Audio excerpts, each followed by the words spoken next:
The strength of a nation's currency is based on the strength of that nation's economy. And the American economy is by far the strongest in the world. Accordingly, I have directed the Secretary of the Treasury to take the action necessary to defend the dollar against the speculators. I have directed Secretary Connally to suspend temporarily the convertibility of the dollar into gold or other reserve assets, except in amounts and conditions determined to be in the interest of monetary stability and in the best interest of the United States. Without a fixed link to gold, the U.S. Treasury has been able to borrow and spend as much money as it wanted. When the U.S. government needs money, it takes out a loan with the Federal Reserve. The Federal Reserve prints the currency required for the loan, and in return receives an IOU from the U.S. Treasury. These IOUs are called government bonds. With the money provided from these loans, or bonds, the U.S. government pays its bills and obligations. Meanwhile, the U.S. Treasury and the Federal Reserve work closely together to sell these bonds at auction, where foreign central banks, pension funds, and even individuals buy these U.S. government loans. And why wouldn't they? Loaning money to the U.S. government is virtually a risk-free investment. But if the loans are spent on bills and paying off previous loans, where does the government get the money to pay back the current loan and the interest that is charged on it? Is investing in a U.S. government bond simply one small part in a giant Ponzi scheme? Since 1971, the United States has been running trade deficits with the rest of the world, meaning we've been buying a lot more products from the rest of the world than they have been buying from us. The Japanese and Koreans sell us cars and electronics. The Middle East sells us oil, and the Chinese sell us seemingly everything on our Walmart shelves. The U.S. pays for these products with U.S. dollars, and everyone is happy. But if countries were to convert these U.S. dollar profits back into their own currencies would rise in value, making their economies less desirable to trade with. Instead, countries invest their dollar profits by buying U.S. government bonds. So countries around the world sell their goods to the U.S. in exchange for U.S. dollars, which have been borrowed through the Federal Reserve, creating IOUs. And countries then loan their U.S. dollar profits back to the U.S. by buying more IOUs. The money from these loans is spent on paying government expenses, as well as paying back previous IOUs. But in order to do this, larger and larger loans must be made in order to pay back the principal and the interest. By paying back old loans with new and larger loans, it would appear as if the entire world has been investing their hard-earned money into a Ponzi scheme of epic proportions. In this business of creating money for federal governments and national governments around the world, if they didn't keep creating new money in larger and larger amounts, the whole thing would crash, because that's where the money comes from to pay off the previous loans. It's the new loans. So that's why it's a Ponzi scheme. It's a classic Ponzi scheme. In order for the U.S. economy to function, we have to borrow more and more money from the rest of the world. And the more money they loan us today, the more money they have to loan us in the future. And if they ever stop loaning, the whole thing collapses and we can't pay them back. 1922. Post-war Germany, under the rule of the newly formed Weimar Republic, found itself under significant duress, struggling with the demands of onerous war reparations demanded from them by the victors of World War I. This, combined with domestic stimulus efforts to rebuild a post-war nation, combined with hits to productive capacity like the French occupation of the nation's most powerful industrial centres, gave the government little option but to print more money in an attempt to get their economy working in any capacity. This reckless printing, combined with equally reckless borrowing and the reduction in productive capacity of the nation, saw the value of the German papier mark tank to the point where banknotes were better used as fuel to heat households rather than units of exchange. Hungary, 1945. A nation devastated by the fallout of the Second World War, over half of the nation's factories and businesses had been destroyed, massively reducing their potential to provide a stable standard of living to their people. the government had no choice but to direct more and more money through private banks to issue loans to businesses to rebuild from the ground up. Literally. This reckless money creation, combined with equally reckless borrowing and the reduction in the productive capacity of the nation, saw the value of the Hungarian pengo tank to the point where prices were doubling in the nation every 15 hours. Yugoslavia, 1992. The breakdown of the Soviet Union and an ongoing conflict in Croatia and Bosnia, industrial capacity is reduced, and this slowdown of output is accelerated by a trade embargo placed on the country by the United Nations. To combat this, the government turned on the money printers and made borrowing a lot easier. You might be able to guess what came next. Zimbabwe, 2007. A poorly thought out set of policies saw a mass exodus of capital from the nation, driving down the exchange rate of their dollar. This made importing farming supplies like fertiliser and farm equipment very expensive, which in turn crippled the output of the nation. This, combined with the now infamous Land Reform Act, gave the government little options but to try and print their way out of trouble, to no avail. North Korea, 2009. Farming output was hit by sanctions and a poor year for weather. Money printing, hyperinflation. Venezuela, 2016. Ongoing political instability combined with international sanctions gave the government no choice but to print money in an attempt to maintain generous living standards. This reckless money creation, combined with the massive reduction in output, hyperinflation. In all of these examples, which are just a selection from the last century, there are a few very noticeable common trends. Some kind of destabilising event, be it a war or a natural disaster or a piece of policy that leads to a sharp decline in productive capacity, which is corrected with stimulus measures funded by the printing of money. Unfortunately, almost all of these examples result in some form of failed state. Economic downturns are unfortunate realities, but they are to be expected. Market crashes might sting a few investors and push average people's retirements back a few years, but for those with the time horizon and fortitude of spirit to hold on to a broad portfolio of assets, everything normally ends up just fine. But hyperinflation is different. Almost no economies recover from this diagnosis without some type of massive regime change or the total abandonment of sovereign currency, neither of which are particularly appealing options. Hyperinflation is game over. The US has printed more than a third of the active money supply in the economy today within the last 12 months. This money printing has combined with an increase in private sector borrowing and a drop in productive capacity due to the devastation brought about by the global pandemic. Because today's modern media connects up to the power centers and the ruling class doltery. But you say, well, did they have a Egyptian Sun Times during the pharaohs? Did they have did they have CBS during Caligula's time? So they could report on the the circus games and the tortures. Probably not. And, but the one thing that you think when you think through all of history, and the one thing that's just absolutely clear, is that for the little guy, for the average guy, the organization of society is probably a net negative with the elites that they ended up with. Because it was like, they would kidnap you and you'd have to go to war, your family'd have to go to war. There'd be famines, they'd rob you. Every one of them taxed. Everyone always took from everybody. The ruling elites are constantly making things worse. This is just, you can just go through history. And then you say, then you're sort of taught as we get to modern times that we have media that will, fight for the little guy. They actually tell you that. And the media's fighting for the little guy. Well, let's just take one thing. There's so many. It's like, you say, like the debt ceiling right now, the latest thing.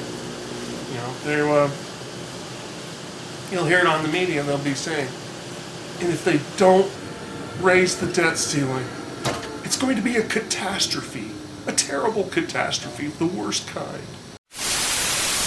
On Wednesday, President Obama is going to speak at George Washington University about the deficit, long-term and short-term, raising the nation's debt ceiling, which is the limit on how much money the government can borrow. Now, Congress has never said no to raising the debt ceiling, never. Not raising the debt ceiling would mean defaulting on nearly $10 trillion of government paper already in public hands, being held by investors here and around the world.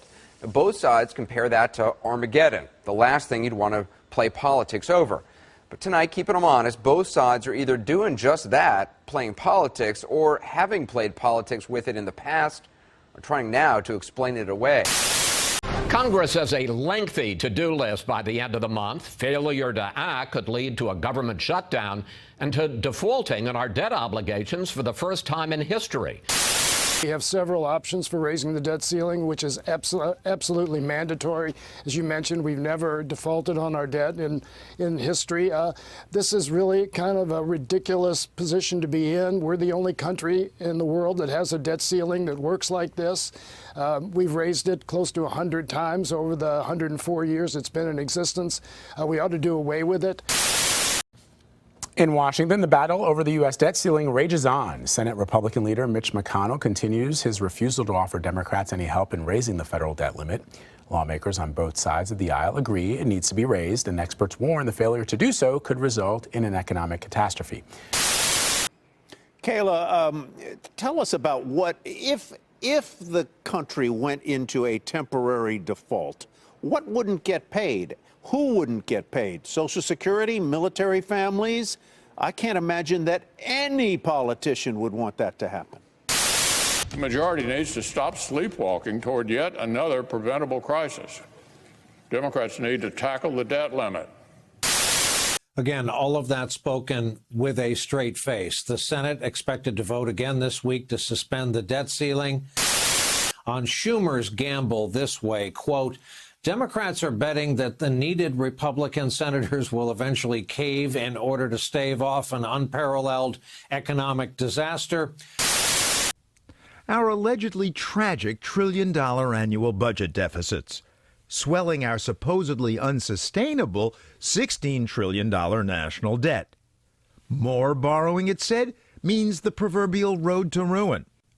Some think then that the fiscal cliff, slashed spending and hiked taxes, is not the horror of horrors, some sort of economic suicide, but the very opposite, the last resort for avoiding a fatal whirlpool of debt.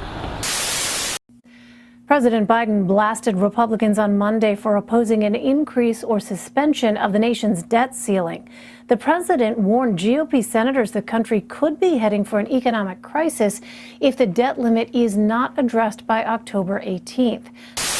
The Republicans in Congress, what they're doing today is so reckless and dangerous in my view.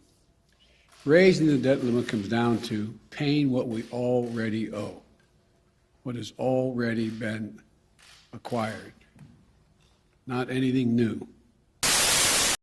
Tonight, President Biden warns that economic calamity could strike within 2 weeks if Congress does not raise the debt ceiling, which allows the government to borrow money and pay past debts and meet current obligations. Bill, 1 second. I just have to interrupt you for a moment here. Actually, President Biden is in the middle of meeting with business leaders about the debt ceiling. I think we can listen in. Raython, and for joining me today to talk about the need to raise the debt limit. We're back with breaking news on Capitol Hill. Senate Majority Leader Chuck Schumer announced just minutes ago that a deal has been reached to extend the debt ceiling through December. Allie, you've had your ear to the ground there on the Hill. Where does the debt ceiling debate stand right now among lawmakers on Capitol Hill? At a little bit of a standstill. No Congress in 224 years of American history has allowed our country to default, and it's my sincere hope that this Congress will not be the first. Well, Dom, thank you. Democrats are now talking about going nuclear on the debt. Now, Treasury is projected to exhaust its extraordinary measures on October 18th. Today, the Bipartisan Policy Center narrowed its window for when the government would actually default to between October 19th and November 2nd. There is a new offer on the table tonight, a potential pathway out of the impasse between congressional Democrats and Republicans over raising the federal debt limit. The consequences of a default would be severe. Well, the debt ceiling has not been raised, and it should have been already. Is that this has nothing to do with forthcoming spending. It has nothing to do with Building Back Better, the infrastructure plan, the rescue plan. It has nothing to do with new spending. It has everything to do with the stock of debt that both parties have accumulated. Treasury Secretary Janet Yellen and others are saying it's time to do away with the debt ceiling. The debt ceiling played a role at one point in time, but it's certainly been weaponized in a way that is really very destructive for the economy. Do away with debt ceilings in the future, is that what you're saying? I think that that is a perfectly fine aspiration. It's going to be the end of the universe as we know it. Of course, that's ridiculous because, you know, it's actually the inverse. Is the increasing of the money printing. It's the worst thing for the little guy. You know, his savings and wages are constantly being demolished while the elites do all these things and say, see, look what we're doing for you. But it's really what they're giving to you. And the thing is that the money flows to the elites. All the politicians come rolling in there and they come leaving, they're just filthy rich. Why? Because that's the whole point of all of it. And the media is there to keep the illusion going. The debt ceilings are a really fun one because they've been doing it for years, decades. It's a funny game. You know, it's like if you went to the Wizard of Oz, you know, the guy behind the curtain pulling the levers, he would be embarrassed by the debt ceiling game. That's how ridiculous it is. Well, what always happens is they start the charade up, and you've got the media sort of training all the citizens to root for something that's really bad for them, and then the two-party, the duopoly, Democrats and Republicans come out and play their game, and their game is, you know, one of which, well, first of all, you know, here's one simple little thing. If you think that, oh, what a tragedy if the debt ceiling isn't raised, well, you know, they make it very large. They have a very large income on taxes of the federal government, and if they didn't print any money, and we would have to go back to the 2014 levels of spending. Well, last I recall, the 2014, you know, levels of spending were quite a bit, and it wasn't a crisis back then. You know, you didn't have people, you know, in the streets crying for crackers. You know, it's 2000. So it's all baloney anyway. The Republicans come out and they you know, and they go, well, we have to respect the debt. See, they come across as the keepers of the flame, you know. They pretend like they're trying to protect everybody from this money printing. Never mind the fact when they're running the thing, when they have, you know, the presidency and the Congress and the Senate, and they have it all together, they print money like drunken sailors. They no more care than anything.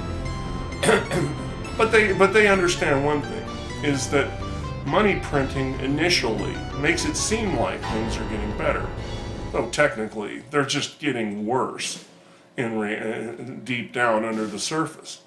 And they would just like the crashes to occur under the Democrats. Yeah, for their credit, the Democrats, they're crazy. They like printing money no matter who's in power. They can never get enough of it, you know. And so the Republicans, you know, and the Democrats square off. And the net point of this battle is to con everyone to start rooting, please raise the debt ceiling, please. Then at the end, just like every time before it, miraculously, as the deadline looms, we have come to a deal. We shall raise the debt ceiling. We've come to the deal. It's so hilarious. It's so ridiculous. You know, it's like staged. It's theater. It's absolutely ridiculous. And so, you know, and they tell the same story over and over. You would think that if you were lying all the time, that you would change some dimension of it to sort of hide it, you know. Change the name, say this can't be done because of that. Just invent something, but to tell this funny story over and over and over, it's hilarious. And to, you know, to really hit a peak about this, of how absurd it is. You know, of course, you've got the great comedians. Those guys that they're always telling you, you know, they're serious people, the comedians. You know, I mean, they're there to really let you know how things work. These big primetime comedians, you know. Yeah, I like, you know, I like when they're funny, but you know, more and more they're funny in that they're just sort of echo chambers is their main comedy now. But they're the most ridiculous when they tell this tale of woe. Well, now they're coming up. This is how ridiculous it's coming. Is they're saying, well, how are we going to do about the debt? And we got to deal with the debt ceiling. Well, how about if we come up with a $1 trillion platinum coin? Moving on.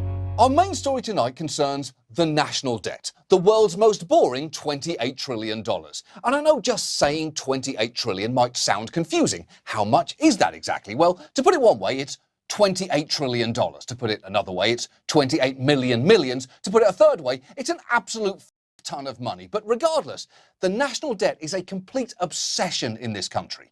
Our national debt is undeniably big. And between the trillions in coronavirus stimulus bills and the infrastructure plans Biden unveiled just this week, it's poised to get even bigger. And tonight, I come to you on an historic day in America, potentially, maybe. Because the big story today is all the stuff that might possibly happen soon, or not. Take the debt ceiling. If Congress doesn't raise our country's borrowing limit by October 18th, the entire American economy will have a cataclysmic meltdown. It would be an easily avoidable, unthinkable act of self-destruction, so highly likely. Another even more hypothetical solution to America's debt crisis, a $1 trillion coin could be minted at the last minute. Now, I'm no U.S. Treasury expert, but please do it. Make the coin.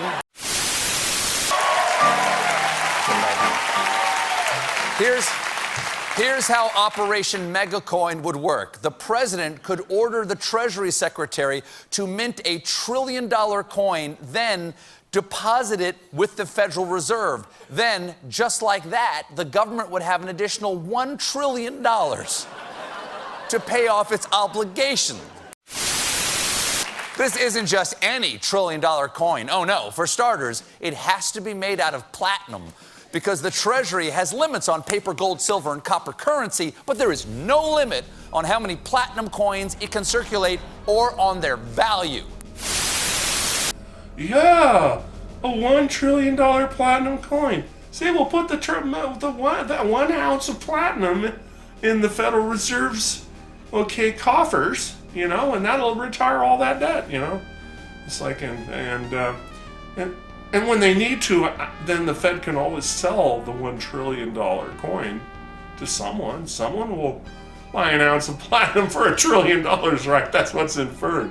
And these guys also say stuff like, the most ridiculous thing of all the things they say is they say something like, raising the debt ceiling shows that America is willing to pay its debts. It's willing to, you know, it's not a deadbeat. It's the exact opposite. It's the exact opposite of that. It's ridiculous. You know, if America was not going to default on its debt, it wouldn't raise the debt ceiling. And it would make government spending, you know, stay within its means. And they would pay down the debt. They would really do that. But they're not going to. They're going to default on the debt. You know, and that's what raising the debt ceiling is defaulting on the debt. What does that mean? And the thing is okay, pretend your grandmother takes out a loan for a house. And Now the payment comes due, the first payment comes due. And she says, you really need to lend me some more money, because if you don't lend me money, I won't be able to make the payment on the house. And he goes, so lend me the money so I can show you that I'm not a deadbeat and I'm good for my debt. That's what the government does. This is what the media rubber stamps. And now it comes to $1 trillion coin. Well, why don't they take it to its logical conclusion? Don't have a $1 trillion coin. Instead, why don't you have a $1 trillion turd, a $5 trillion turd? No, a $30 trillion turd, so that we can square everything up. And it'll be a big red and blue turd, and they can shine it up, and they can put it in the Federal Reserve's coffers, and you can just go, see, we're making good on our debt. The $30 trillion turd. And then we could go look to media and then have the media explain, this turd represents the culmination of greatness that America aspires to. Only in a country like America can a turd be worth $30 trillion. And then the comedians can start repeating it word for word, and we'll have the complete circle, you know? I love media. They're hilarious. So they're going to go all the way until they totally destroy the value of the dollar, where people will have to do something like rushing out of the dollar and into goods and services. I do believe that will happen.